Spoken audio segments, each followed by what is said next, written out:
This is WTVA News. We'll have these stories and much more straight ahead. Good evening, everyone. I'm Sunya Walls. Craig Ford is shooting football tonight. Thanks for joining us for WTVA News at 6. We begin with continuing coverage of the aftermath of the Antoine Shumpert shooting death at the hands of a Tupelo police officer. A Southern Heritage group says it is asking the city to meet a list of demands. That's in response to a group of clergy who submitted demands to the city just weeks ago. Thanks a lot, Matt. Mossy Oak Golf Course in West Point is now open for business just in time for the Labor Day holiday weekend, and people from across the state of Mississippi and the country will get to enjoy the luscious green and nature in this small city. WTVA's news reporter Tanya Carter reports. Beautiful scenery. All right, on to other news tonight. If you want to hear some good old blues music this weekend, West Point is definitely the place to be as well. That's where the Black Prairie Blues Festival is hitting the stage, and WTVA's Wayne Herford, he joins us now live from West Point. The library system is marking a major milestone today with a big celebration. WTVA's Emily Leonard will be live with sisters were expelled for the school year from Nettleton High School for reportedly threatening to shoot other students. Now, their father says the girls were being bullied for quite some time, and now he says he will seek legal action against the school district. Hey, Craig. Hey, Emily. Donald Trump definitely sent shockwaves around the world yesterday. This will definitely go down into history books as a big upset. What's not surprising is that the president-elect took the state of Mississippi. So what I decided to do was stop by a very popular gas station you see right behind me here in Tupelo on Gloucester Street to get some local reaction about Mr. Trump becoming the president-elect. And here's what some locals had to say. All right, so as you can see, a lot of happy people here in Mississippi. I do want to mention, Craig and Emily, I did try to get some reactions, some comments from people who were not so happy about Trump becoming the president-elect. However, they did not want to speak on camera. For now, I'm Sunya Walls reporting live in Tupelo. Back to you. Now, another hour of voting here in Tupelo before the polls close and the ballots are counted on Phase 6 of the Major Thoroughfare program. WTVA's Craig Ford joins us live from East Main Street with an update on the vote and what could happen if this latest phase passes. All right, thanks a lot, Craig. In other news tonight, police make an arrest involving a recent armed robbery. 34-year-old Sean Boyd was caught in Hickory Flat. Police say he is responsible. Well, several people are dealing with damage from hail that moved through North Mississippi late last week. There were thousands of dollars worth of damage reported.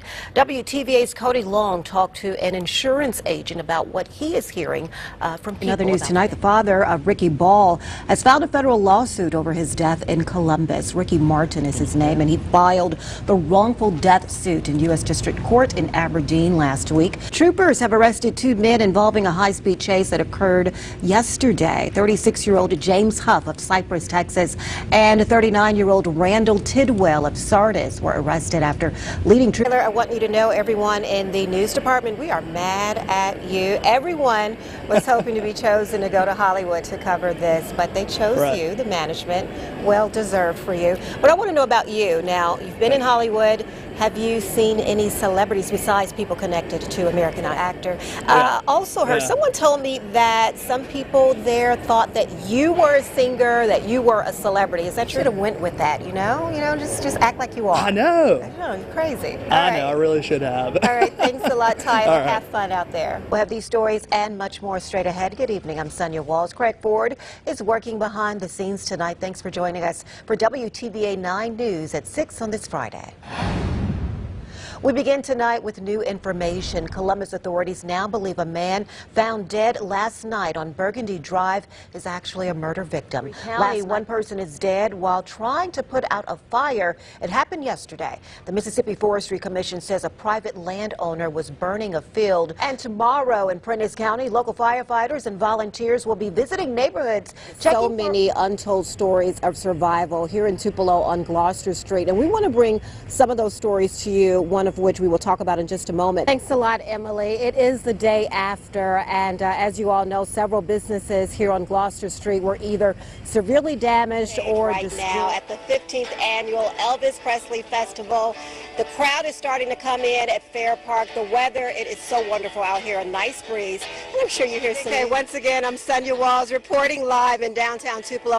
Sharon joins us now live by phone to tell us more about her trip. By the way, this is a live picture from from Times Square. Hey, Sharon, can you hear me?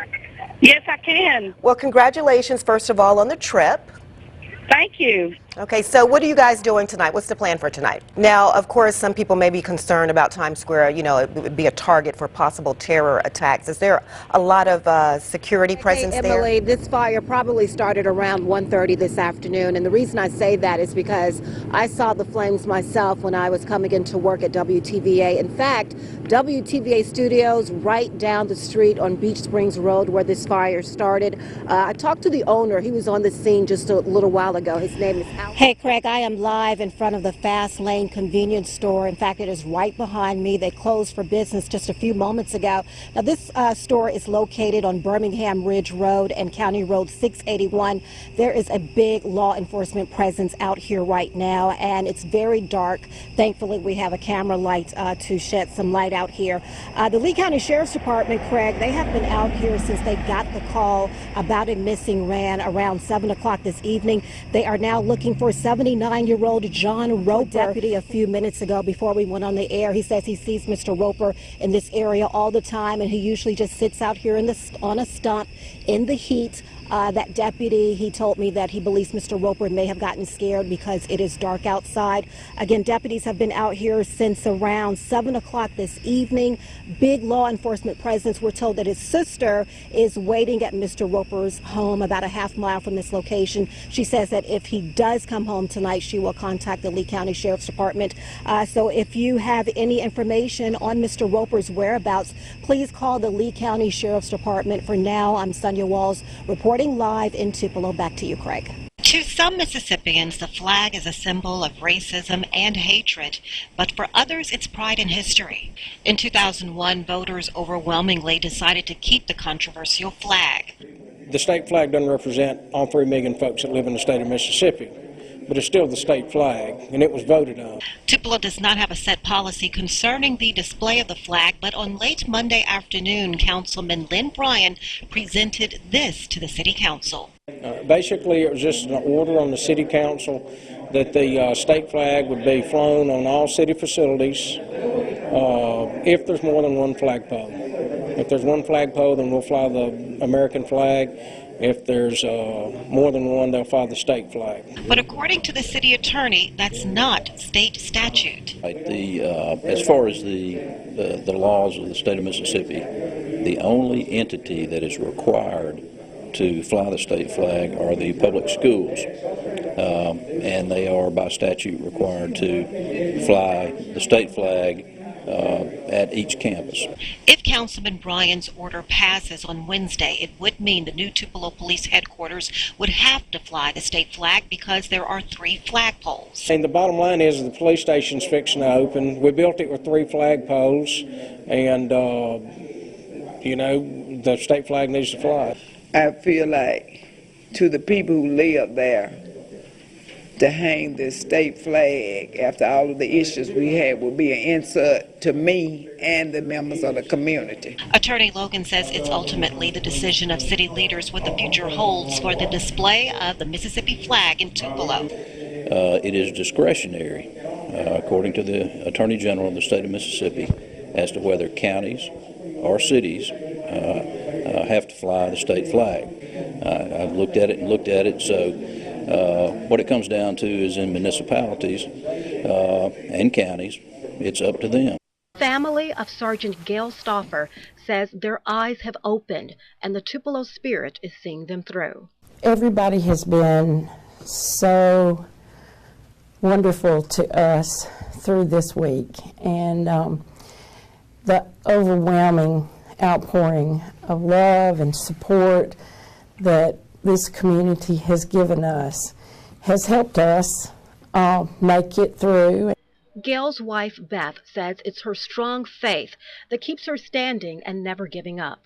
But I'm at peace with Gail because I know he died doing what he loved, and the way that he was at work was how he was at home. He was a leader at work and he was a leader at home. Gail's mother is the director of the Tupelo Downtown Main Street Association, and she says her son was born to do his job. He loved his job. He loved what he was doing. He was born to wear a uniform, and he was a patriot. There's a lot of mourning at this time, but there's also lots of laughter at the good times. Well, we had a name for him. We called him a pet coon. He was always pretty brave. When he was 18 months old, I walked in the kitchen and I found him standing on top of my refrigerator going, ta-da!